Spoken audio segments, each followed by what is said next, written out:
जय हिंद दोस्तों। आज का वीडियो कुछ दिनों के बाद आपके समक्ष लेकर आया हूँ।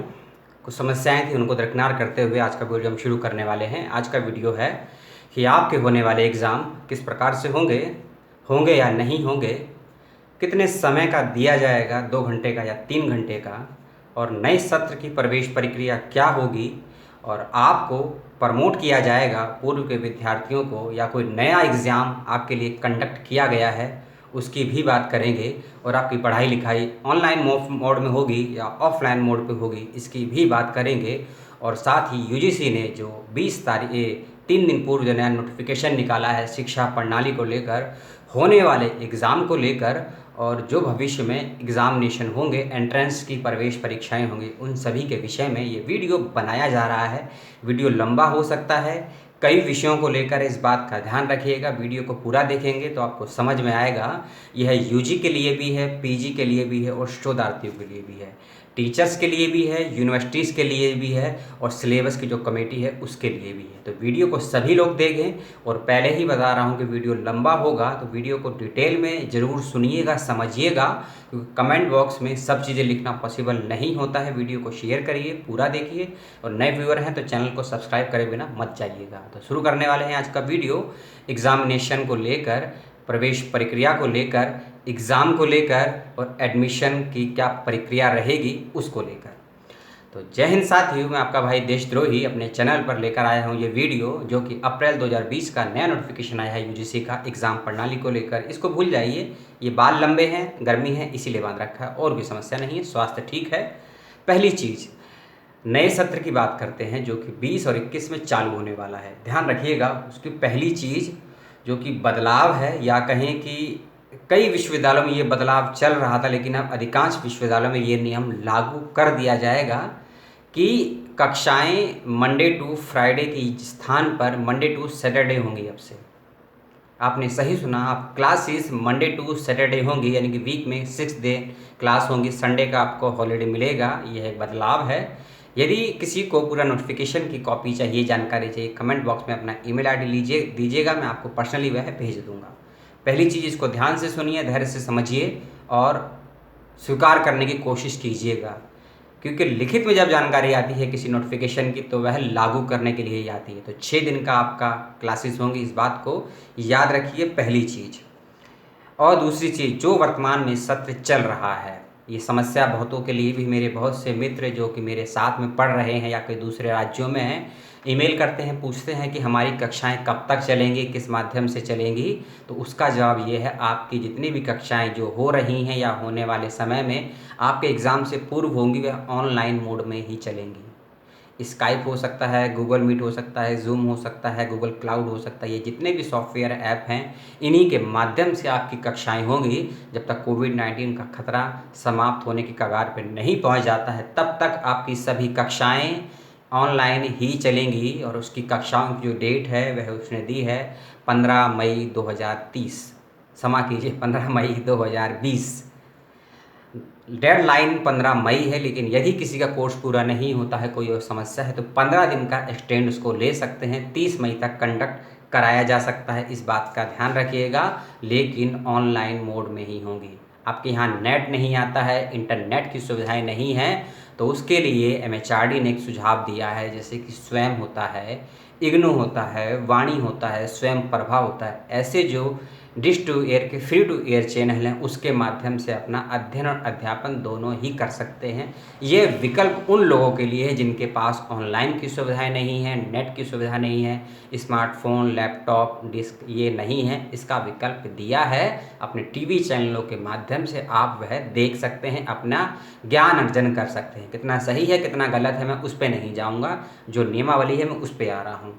अगली चीज़, जो वर्तमान सत्र के ऐसे विद्यार्थी हैं जिनको अपना एमफिल जमा करना है, जिनको अपना प्रोजेक्ट वर्क जमा करना है, जिनको अपना इंटरनल रिपोर्ट जमा करनी है, जिनको अपने असाइनमेंट्स जमा करने हैं, जिनको अपनी डिसर्टेशन थीसिस जमा करनी है, उन सभी के लिए जो डेडलाइन दी है वह 16 मई दी है। इस बात को याद रखिए, 16 मई से लेकर 31 मई 2030 के मध्य आपको जमा करना होगा। फिर बोल देता हूँ, किसी का एमफिल हो, पीएचडी हो, प्रोजेक्ट वर्क हो, रिसर्च वर्क हो, असाइनमेंट हो, इंटरनल असाइनमेंट हो, कोई एनी फाइंडिंग रिपोर्ट्स हो जो आपने फील्ड वर्क के दौरान या आपका प्रोजेक्ट का कार्य का पार्ट है, 16 मई से लेकर 31 मई तक आपको जमा करनी है ऑनलाइन मोड में। जी हाँ, इंटरनेट के माध्यम से आपको PDF कॉपी या वर्ड कॉपी जो भी आपका गाइड आपको सुझाता है उसके माध्यम से ऑनलाइन ही आपको जमा कर देनी है। और दूसरी चीज़, जमा करने के बाद जो आपका फाइनली वाइवा होगा, वॉइस वाइवा होगा, यदि कंडीशन यही रही तो 95% अभी चांसेस हैं कि वह भी ऑनलाइन होगा।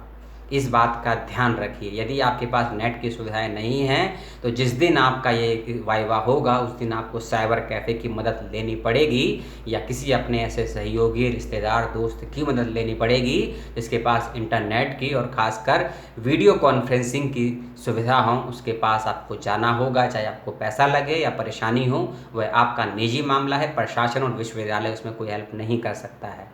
वह ना आपको लैपटॉप देगा, ना PC देगा, ना डेस्कटॉप देगा, ना स्मार्टफोन देगा। वो आपका वाइवा लेगा, आप सेंड रहते हैं तो ज़ीरो लगा के आपका भेज दिया जाएगा, आपका ईयरबैग लग जाएगा। यह सुझाव कह लीजिए या राय कह लीजिए, मेरा नहीं है, UGC ने आपको दिया है, ठीक है।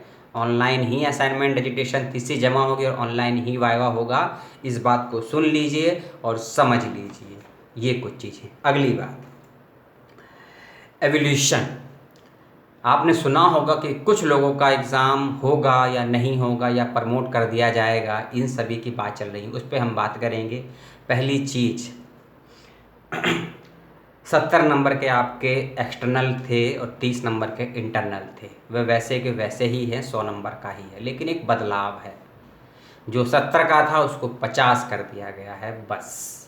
जो 70 का था उसको 50 कर दिया गया है, इस बात का याद रखिएगा। और अगली चीज़, और ये UGC ने सुझाव दिया है विश्वविद्यालयों को।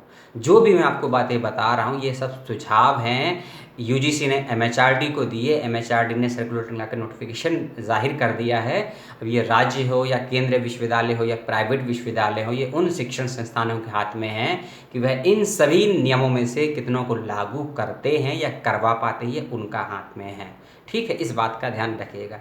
70 की जगह 50 का हो गया है। लिखित की जगह पेपर का pattern MCQ multiple choice question के रूप में होगा, इस बात का ध्यान रख लीजिए। सभी मस्तिष्क की ज्ञानेंद्रियों को खोलकर धैर्य से सुनकर MCQ मोड में क्वेश्चन करे जाएंगे। 50 नंबर का होगा, 50 नंबर का होगा। अगला सवाल फ़ौरन आएगा कि अगले 50 नंबर हमको कैसे मिलेंगे। उसका जवाब है पूर्व के आपकी प्रोग्रेस रिपोर्ट। अब्सेंट या प्रेजेंट्स की रिपोर्ट यानी कि प्रेजेंटेशन की जो आप फाइंडिंग कर, प्रेजेंटेशन अलग होती है, प्रेजेंट अलग होती है।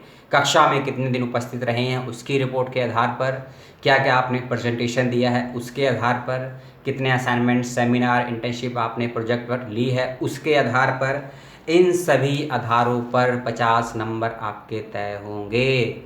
सुना? अच्छी बात है। नहीं सुना, दोबारा वीडियो को सुनिएगा, बैक करके दोबारा नहीं बोलूँगा। तो 50 नंबर का MCQ और 50 नंबर यानी कि 50% की assignment, report, project work, PPT, presentation of class, इन सब के आधार पर तय होंगे। इस बात का याद रखिएगा। टोटल हो गया 100 नंबर का।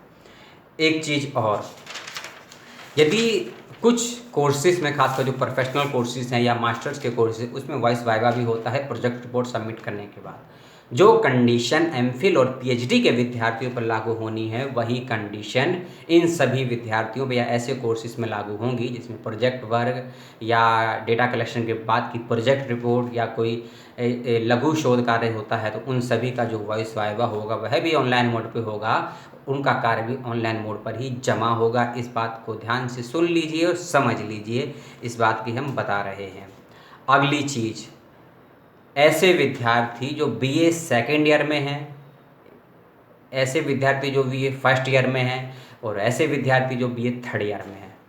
BA हो, BCom हो या BSc हो, उन तीनों का बता रहा हूँ। आप कोर्स अपने अकॉर्डिंग कर लीजिए। पहले मैं बात करता हूँ सेकंड सेमेस्टर की और फोर्थ सेमेस्टर की, BA, BCom, BSc की।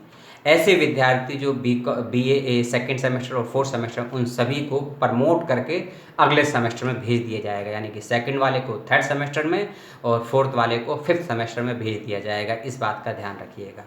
उनको प्रमोट करके आगे कर दिया जाएगा। लेकिन आपके सामने एक सवाल और होना चाहिए, अगर नहीं है तो मैं पैदा करने का प्रयास कर रहा हूँ कि आपका ग्रेड कैसे बढ़ेगा, आपकी प्रतिशत परसेंटेज कैसे बढ़ेगी। जब आप डिग्री पूरी करने के बाद एज अ फील्ड में जाएंगे, आपसे पूछा जाएगा आपकी ग्रेड तो कम है, तो अपनी ग्रेड को रिकवर करने के लिए यूजीसी प्लस एमएचआरडी ने सुझाव दिया है कि जैसे कि मान लीजिए मुझे सेकंड सेमेस्टर बीए के पेपर देने हैं, लेकिन एग्ज़ाम ना देकर मुझे प्रमोट करके थर्ड सेमेस्टर अर्थात सेकंड ईयर में भेज दिया जाएगा, तो मेरा थर्ड सेमेस्टर सेकंड ईयर में एक सप्लीमेंट्री कॉमन एग्ज़ाम लिया जाएगा। उसी के आधार पे मुझे जो प्रमोट किया गया था उसके आधार पे ग्रेड दिए जाएंगे।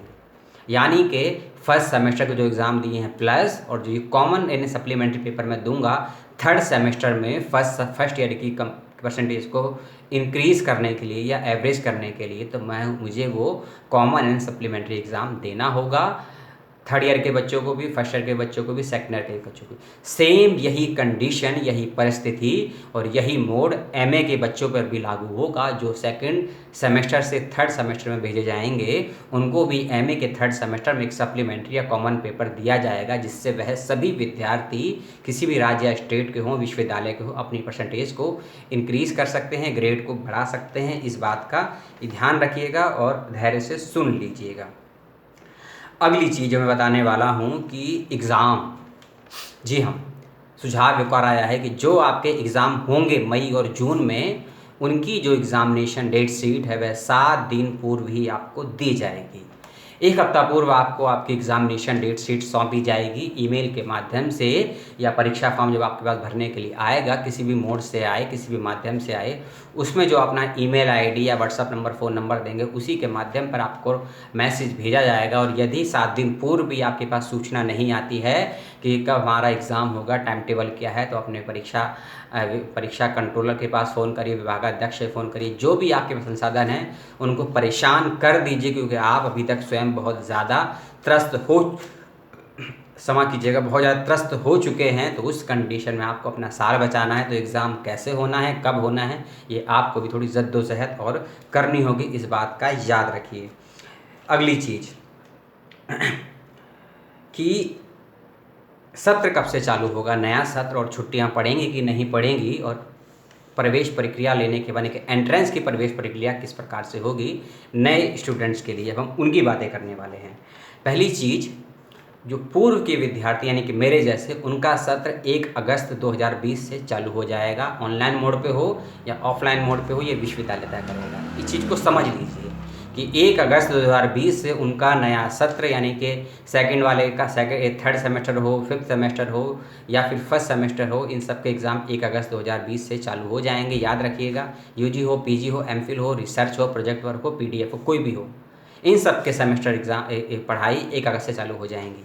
लेकिन जो नए एडमिशन होंगे, यानी कि इस साल जो एमए लेंगे, बीए लेंगे, उन सभी की क्लासेस 1 सितंबर से चालू होंगी। 1 महीने के बाद 1 सितंबर से चालू होंगी नए विद्यार्थियों की कक्षाएं, और पूर्व के विद्यार्थियों की कक्षाएं 1 अगस्त से चालू होंगी। इस बात का ध्यान रखिए। कक्षा का मोड क्या होगा, ऑनलाइन होगा, ऑफलाइन होगा, ये अभी तय नहीं है, ये विश्वविद्यालय तय करेंगे। हो सकता है मई ख़त्म होने के बाद नई सूचनाएं, नया नोटिफिकेशन, नया गजट हो, लेकिन अभी तक की जो सूचनाएं हैं मैं उसके आधार पे आपको चीज़ें बता रहा हूं और समझाने का प्रयास कर रहा हूं। एक और चीज़, हाँ, कि ऐसे विद्यार्थी जिनको अपना पीएचडी जमा करना होता है मई या जून में या अप्रैल में, ऐसे विद्यार्थी जिनको अपना एमफिल जमा करना पड़ता है मई और जून में, उन सभी के लिए यूजीसी प्लस एमएचआरडी ने सुझाव दिया है, वह भी इस नोटिफिकेशन में है, कि इनको 6 महीने का अतिरिक्त समय दिया जा रहा है। 6 महीने का अतिरिक्त समय कैसे मिलना है, किसी दिन उसके लिए मैंने एक वीडियो बना रखा है, मेरे चैनल पर जाएंगे आपको वीडियो मिलेगा, उसको ज़रूर देखिएगा कि यूजीसी का क्या, उस पर मैंने डिटेल में वीडियो बनाया है।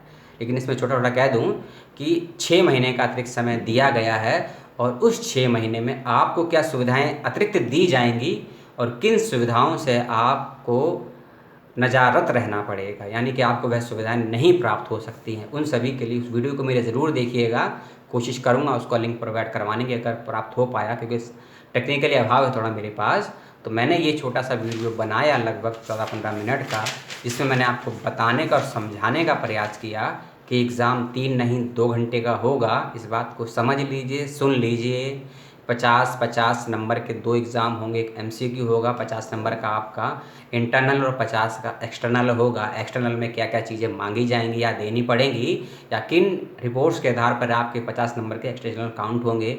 MCQ मोड में पेपर आएगा और जो भी नए सत्र के विद्यार्थी एडमिशन लेने वाले हैं UG में, PG में, MPhil में, उनके लिए सुझाव है UGC और MHRD का विश्वविद्यालय को कि वह एक कॉमन एग्ज़ाम लें। इस बात को शायद मैं बताना भूल गया था, एक कॉमन एग्ज़ाम लिया जाएगा। जैसे कि UGC या CSIR की नेट की परीक्षाओं में होता है, एक पहला पेपर कॉमन पूछा जाता है। UPSC में CSAT का एक पहला पेपर कॉमन होता है, उसी के आधार पर अगले पेपर के लिए क्वालिफाई करते हैं। इसीलिए जो भी ऐसे विद्यार्थी प्रवेश प्रक्रिया देना चाहते हैं वह ध्यान रखें, उनको कॉमन पेपर देना पड़ेगा। और एक इस वीडियो के अत्यधिक सुझाव है मेरा छोटा सा कि आज 30 अप्रैल है, JNU की अंतिम डेट है, अपना फॉर्म भर दीजिए ध्यान से। पूर्व के जिन भी एग्ज़ामों के आपने प्रवेश परीक्षा के लिए फॉर्म भरे हैं, कोशिश करके अगर करेक्शन का ऑप्शन आता है या अंतिम डेट अभी शेष है तो एग्ज़ामिनेशन सेंटर के स्थान को बहुत ध्यान से भरिएगा, बहुत ध्यान से। जो भी सबसे ज़्यादा महामारी ग्रस्त, कोविड से ग्रस्त हैं, उन क्षेत्रों को एग्ज़ामिनेशन सेंटर मत बनाइएगा, आपका एग्ज़ाम छूट जाएगा। मान लीजिए मैं महाराष्ट्र में हूँ, यदि मैं नागपुर अपना सेंटर देता हूँ या भोपाल सेंटर देता हूँ तो मेरे पास ट्रैवलिंग की सुविधा नहीं है, एग्ज़ाम मेरा छूट जाएगा उस दिन।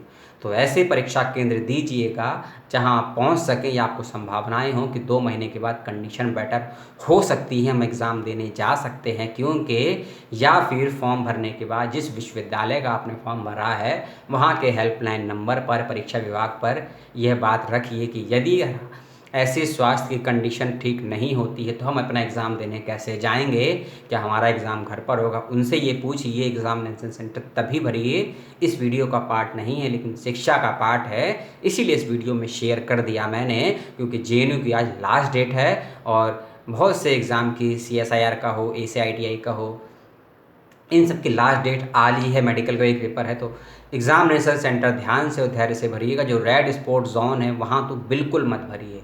दिल्ली वाले दिल्ली ना भरें, उनके लिए बेटर है। महाराष्ट्र वाले महाराष्ट्र का ना भरें, उनके लिए भी बेटर है। दिल्ली, महाराष्ट्र, राजस्थान, गुजरात और मध्य प्रदेश और उत्तर प्रदेश भी चरम पर हैं कोविड के, तो यहाँ एग्ज़ामिनेशन सेंटर ना दें तो बेटर है। यदि पर्सनल वाहन हैं, E-पास की सुविधाएं हैं तो ही आप ट्रैवलिंग करिए और एग्ज़ामिनेशन सेंटर के पास पहुंच सकते हैं। तो एग्ज़ाम का सेंटर कहीं भी दे दीजिए, कन्याकुमारी या अंडमान निकोबार दे दीजिए, जाके गड्ढे में कूद चाहिए। जितना समझा सकता था समझा दिया, लेकिन कुछ लोग होते हैं भैंस की पूंछ की तरह, हमेशा लटकी रहती हैं, टेढ़ी होने के बाद भी सीधी दिखती हैं।